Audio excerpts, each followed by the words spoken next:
Have you ever walked away from a conversation feeling confused, questioning your own memory, or wondering if you're going crazy? Have you ever felt like someone close to you always seems to know exactly which buttons to push to make you doubt yourself? If you nodded yes to any of these questions, you might be experiencing something psychologists call covert manipulation. And the most disturbing part? It's designed to be invisible to the victim. I'm here to tell you something important. You're not losing your mind. What you're experiencing has a name, it has patterns, and most crucially, it can be stopped. In this video, I'm going to walk you through 5 warning signs that someone in your life might be using dark psychology techniques against you. More importantly, I'm going to give you specific phrases and strategies to protect yourself starting today. But I need to warn you, what we're about to discuss might be uncomfortable. You might recognize these patterns in your own relationships. That's not a coincidence. Stay with me until the end, because the 5th sign is the most dangerous, and it's the one most people never see coming. Sign number 1, reality distortion. Let's start with something that might sound familiar. You remember a conversation clearly. Maybe an argument where specific things were said, or a promise that was made. But when you bring it up later, the other person looks at you with genuine confusion and says something like, "That never happened." Or worse, "Are you feeling okay?" Here's what's happening psychologically. This technique is called gaslighting, named after a 1944 film where a husband systematically makes his wife question her sanity. The manipulator isn't just disagreeing with your version of events, they're making you doubt your own perception of reality. But gaslighting goes far deeper than simple memory disputes. It's a systematic erosion of your trust in your own perceptions. The manipulator will start small, questioning minor details, suggesting you misheard something, or claiming you're being too emotional about facts. Over time, they escalate to denying entire conversations, events, or even your emotional reactions to their behavior. What makes this so insidious is how they weaponize your own self-doubt. They know that healthy, self-aware people naturally question themselves sometimes, so they exploit this healthy trait by amplifying it into constant self-questioning. The neurological impact is real. When we're constantly told our perceptions are wrong, our brains actually begin to doubt their own processing. Studies show that people who experience chronic gaslighting develop symptoms similar to those with traumatic brain injuries, confusion, memory issues, and difficulty trusting their own judgment. They'll admit to small, insignificant details while denying the important parts. For example, they might say, "Yes, we had dinner at that restaurant, but I never said I would change my behavior." This selective acknowledgement makes their denials seem more credible. Another devastating aspect is how they involve others. They might tell friends or family members their version of events first. So when you try to seek validation, those people unknowingly support the manipulator's narrative. Suddenly, it's not just one person questioning your memory. It's multiple people, making you feel like you're losing your grip on reality. The long-term effects are profound. Victims of chronic gaslighting often develop what therapists call reality-checking compulsion, constantly asking others to confirm their perceptions, recording conversations, or obsessively documenting events because they no longer trust their own minds. Don't argue details. Don't try to prove you're right. Simply state your truth and move on. Additionally, start documenting important conversations and decisions, not as evidence for arguments, but as validation for your own sanity. Remember, your memory doesn't have to be perfect to be valid. Even if you get some details wrong, that doesn't mean your overall experience or feelings about what happened are invalid. But here's where it gets darker. Sign number 2, emotional hijacking, Have you ever noticed that certain people in your life seem to have an uncanny ability to make you feel guilty, afraid, or angry at exactly the right moment for them? Let me paint you a picture. You're finally ready to have a difficult conversation. Maybe you want to set a boundary or express a concern. But somehow, before you can even get your point across, you find yourself comforting them, apologizing, or dealing with their crisis instead. This isn't a coincidence. Here's the psychology. Manipulators study your emotional patterns like a scientist studies lab rats. They learn that you can't handle seeing others in pain, so they weaponize their tears. They discover that you're motivated by guilt, so they become experts at making you feel responsible for their problems. But emotional hijacking is far more sophisticated than simple manipulation of tears or anger. These people become emotional meteorologists, predicting and controlling the climate of every interaction. They know exactly which emotional buttons to push and in what sequence to completely derail your agenda and replace it with theirs. Consider the timing. Have you noticed that their medical emergencies always happen right before important events in your life? Their financial crises coincide with moments when you're about to spend money on yourself. Their emotional breakdowns occur precisely when you're gaining confidence or independence. This isn't random, it's strategic emotional warfare. They overwhelm you with such intense emotional displays that your rational mind shuts down and your empathetic responses take over. Your brain literally cannot process logic when it's drowning in someone else's manufactured emotional chaos. The most insidious part. They use your best qualities, your empathy, your loyalty, your desire to help, as the very tools to control you. They've turned your compassion into their weapon. Every time you respond with kindness to their emotional manipulation, you're inadvertently training them that this strategy works. They're essentially holding the relationship hostage until you comply with their demands. They project their negative emotions onto you, claiming you're angry when they're angry, or insisting you're being unreasonable when they're the ones being unreasonable. Soon, you're so busy defending yourself against false emotional accusations that you forget what you originally wanted to discuss. You become so focused on managing their emotional state that you lose touch with your own emotions. You develop an internal alarm system that's constantly scanning their mood, adjusting your behavior to prevent their next emotional explosion. Think about it. Have you ever noticed that their emergencies always happen right when you're about to assert yourself? That their breakdowns always occur when you're trying to leave or set boundaries? Your shield phrase, "I can see you're upset, but this conversation is important to me."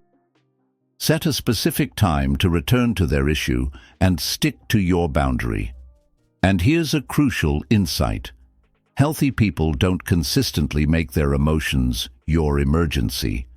Healthy people can regulate their emotions well enough to have difficult conversations without creating chaos.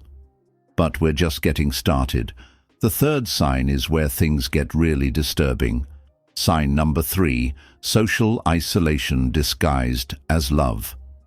This one is subtle, and it often feels like love at first.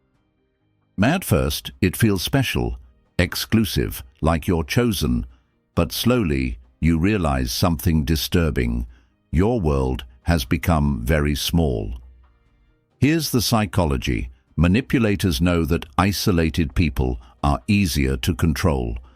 When you don't have outside perspectives validating your experiences, when you don't have support systems to fall back on, you become completely dependent on them for your sense of reality and worth.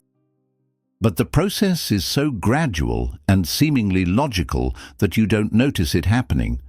It starts with subtle criticism of the people closest to you. They plant seeds of doubt about everyone in your support network. They point out flaws you've never noticed before, or reframe normal behaviors as problematic. That friend who gives you honest advice. The family member who expresses concern. Simultaneously, they position themselves as your protector and advocate. B.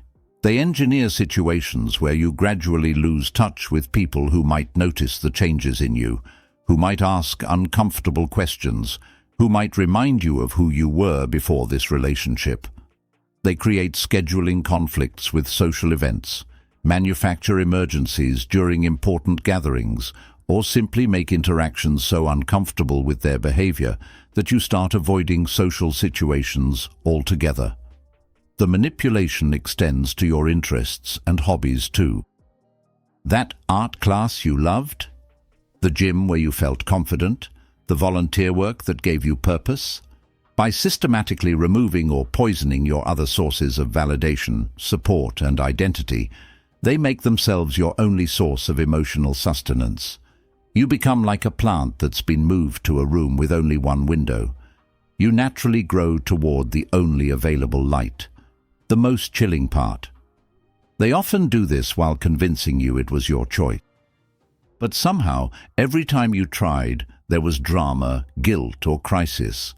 They create such an atmosphere of tension around your other relationships that maintaining them becomes exhausting. Over time, you lose not just your support network, but your sense of who you are outside of this relationship. Your interests, your values, your goals, everything becomes filtered through their preferences and approval.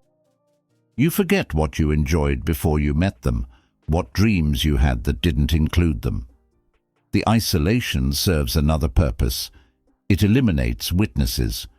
When there's no one else around to observe the relationship dynamics, there's no one to validate your experiences or confirm that their behavior is problematic. You have no reference point for what normal, healthy relationships look like. Your shield strategy.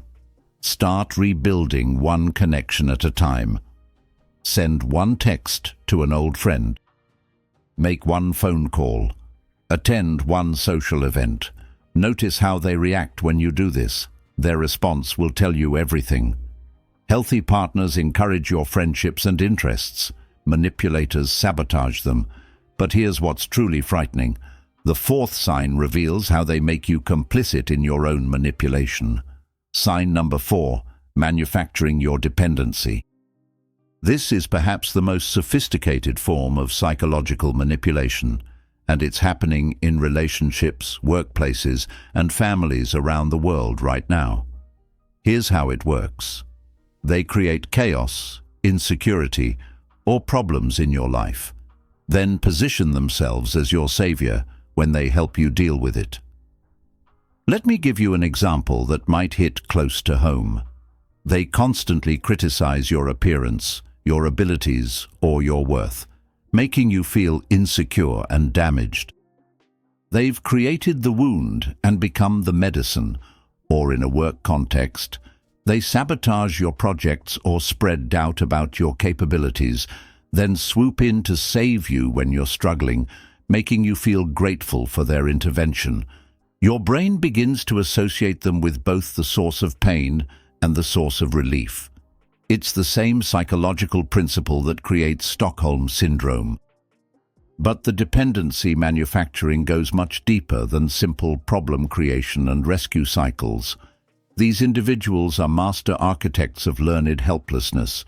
They systematically undermine your confidence in your own abilities while positioning themselves as indispensable to your success, safety, or happiness. The process often starts with seemingly helpful behavior. They volunteer to handle things for you, paying bills, making decisions, managing your schedule, dealing with conflicts.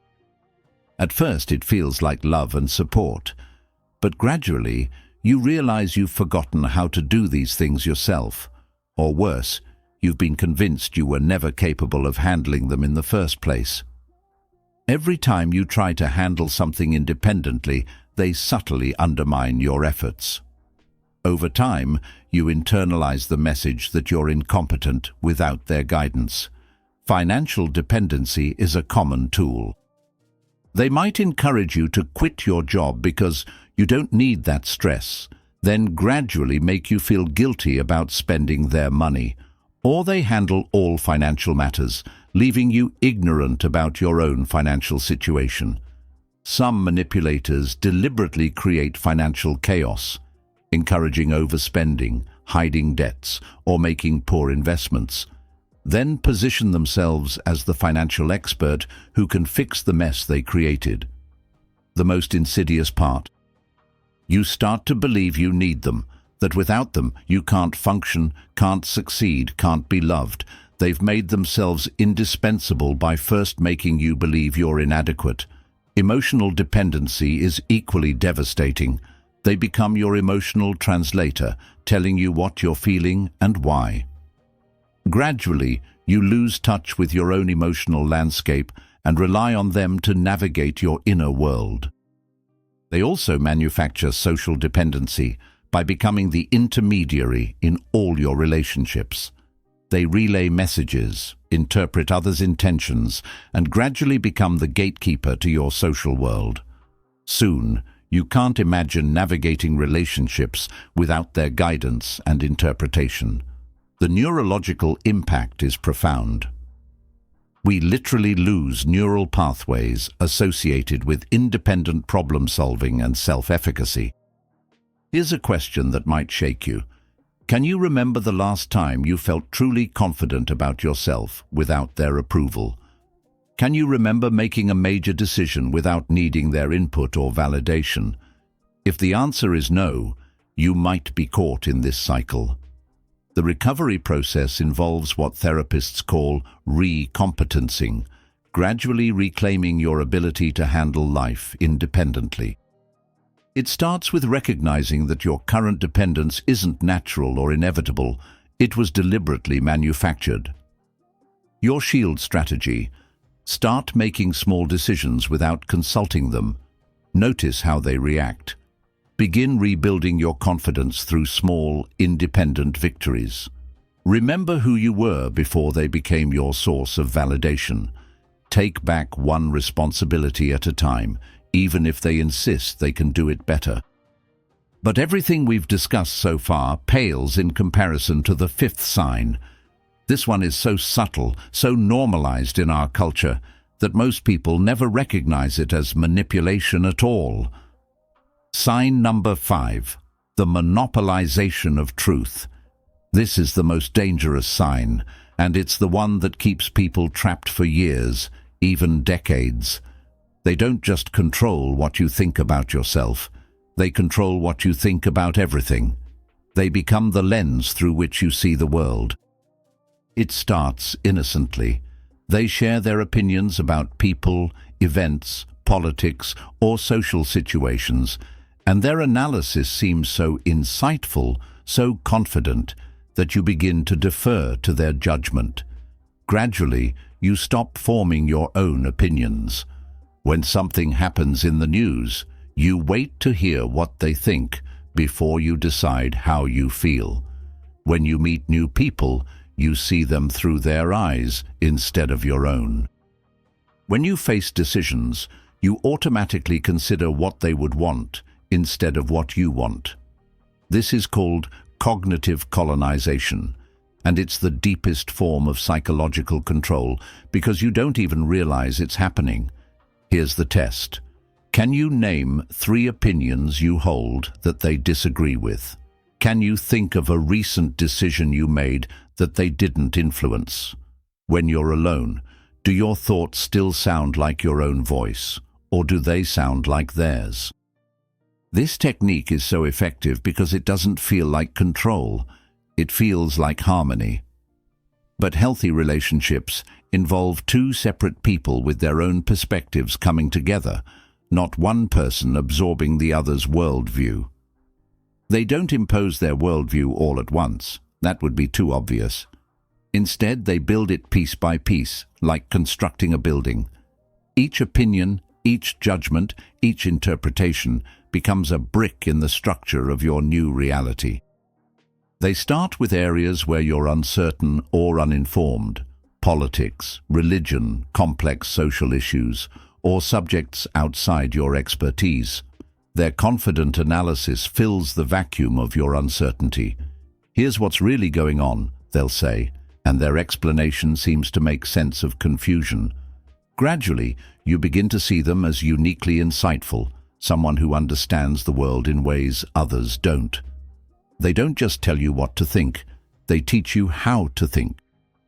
They provide the framework through which you process information. They become your mental operating system, the invisible software that runs your thoughts.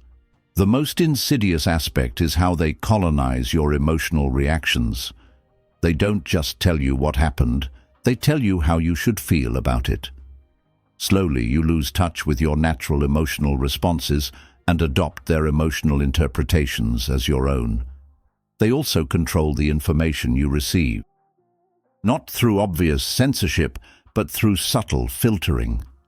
They discredit information sources that might present alternative viewpoints by labeling them as biased, unreliable, or manipulative. Social proof becomes weaponized in this process, creating the impression that their worldview is not just correct, but obviously correct to anyone with sense. Disagreeing starts to feel not just wrong, but embarrassingly naive. The most frightening part. Once they control your reality filter, they don't need to manipulate you anymore. You manipulate yourself. You self-censor, self-correct, and self-police, according to what you think they want. You've become your own prison guard. The long-term impact is devastating. Victims of cognitive colonization often describe feeling like they've lost themselves completely. They can't remember what they believed before, what they valued, or what they wanted out of life. They've become ideological clones, parroting thoughts that were never their own. Recovery involves what therapists call cognitive decolonization, the slow, difficult process of separating your authentic thoughts from their imposed worldview. The process is complicated by the fact that not everything they taught you is wrong. Some of their insights might be valuable. The goal isn't to reject everything they ever said, but to reclaim your right to evaluate and decide for yourself. Your shield strategy. Start small. Form one opinion about something trivial, a movie, a restaurant, a song, without consulting them. Notice if you feel anxiety about having a different perspective. Practice saying, "I see it differently," without explaining yourself. Begin consuming information from sources they haven't recommended or approved. Pay attention to your immediate gut reactions to things before you have time to filter them through their worldview. But here's what you need to understand about all 5 of these signs. If you recognized yourself in any of these scenarios, I want you to know something crucial. This is not your fault. Manipulators are experts at what they do. They've often spent years, sometimes decades, perfecting these techniques. They target people with empathy, loyalty, and good hearts because those are the qualities that make someone controllable. Your willingness to trust, to give people the benefit of the doubt, to care about others' feelings, these aren't weaknesses. These are beautiful human qualities that someone chose to exploit. But now you have something you didn't have before: awareness. Remember this: their goal was never to prove they were right. Their goal was to make you forget you had a right to your own reality, your own emotions, your own thoughts, your own life. But you do have those rights. Your perceptions are valid, your feelings matter, your voice deserves to be heard. Recovery is possible. Healthy relationships exist. You can learn to trust yourself again. But it starts with recognizing these patterns and refusing to participate in your own diminishment. You are not crazy. You are not too sensitive. You are not imagining things. You are a human being who deserves to be treated with respect, honesty, and genuine love. I want to hear from you in the comments. Which of these 5 signs hit closest to home for you? You don't have to share details. Just let the community know you're not alone in this experience. And if this video helped you recognize something important about your situation, please share it with someone who might need to hear this message. Sometimes the most loving thing we can do is help someone see what they can't see from the inside. Don't forget to subscribe and turn on notifications, because understanding manipulation is just the first step. In my next video, we're going to talk about specific strategies for setting boundaries with manipulative people and rebuilding your sense of self. Your healing journey starts with awareness, and it starts today.